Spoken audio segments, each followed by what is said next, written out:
यवतमाळ जिल्ह्यात बनावट जन्म प्रमाणपत्र तयार करण्याचा मोठा सायबर फसवणूक प्रकार उघडकीस आला आहे। या प्रकरणी बिहार राज्यातून एका आरोपीला अटक करण्यात आली आहे। यवतमाळ शहर पोलीस ठाण्यात जिल्हा आरोग्य अधिकारी तथा जिल्हा जन्म मृत्यू निबंधक डॉक्टर सुभाष धोले यांनी दिलेल्या तक्रारीनुसार आर्णी तालुक्यातील शेंदूरसनी ग्रामपंचायतीच्या CRS सिस्टीममध्ये अवघ्या काही महिन्यांच्या 27,000हून अधिक जन्मनोंदी आणि 7 मृत्यूनोंदी झाल्याचं निदर्शनास आलं आहे। विशेष म्हणजे संबंधित ग्रामपंचायतीची लोकसंख्या केवळ सुमारे 1400 असल्याने हा प्रकार संशयास्पद ठरलाय। प्राथमिक तपासात सायबर माध्यमातून बाहेरील राज्यातून बनावट नोंदी केल्याचं स्पष्ट झालंय। या किचकट आणि तांत्रिक स्वरूपाच्या गुन्ह्याचा तपास पोलीस अधीक्षक कुमार चिता यांनी उपविभागीय पोलीस अधीक्षक दिनेश बैसाने यांच्याकडे सोपवलाय।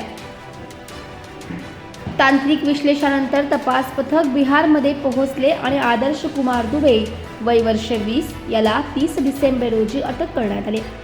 आज आरोपीस न्यायालयात हजर केले असता न्यायालयाने 12 जानेवारीपर्यंत पोलीस कोठडी मंजूर केली आहे। या प्रकरणाचा पुढील तपास सुरू असून सायबर फसवणुकीचे मोठे जाळे उघड होण्याची शक्यता व्यक्त केली जाते।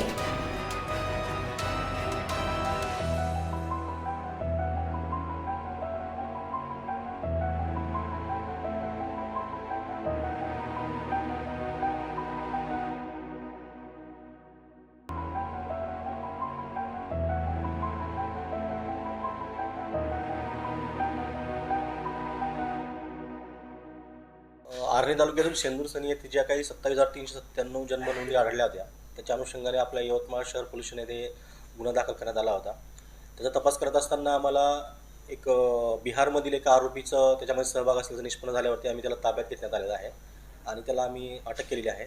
त्याच्याकडून आम्ही पुढील आणखी तपास करत आहोत। यामध्ये आणखी आरोपी वाढण्याची शक्यता आहे, तर त्याच्यामध्ये आणखी तपासामध्ये ज्या काही गोष्टी निष्पन्न होतील याबाबत आम्ही तुम्हाला कळवू। यामध्ये ज्या काही जन्माच्या नोंदी आहेत त्या ऑनलाईन काढण्यात आलेल्या आहेत।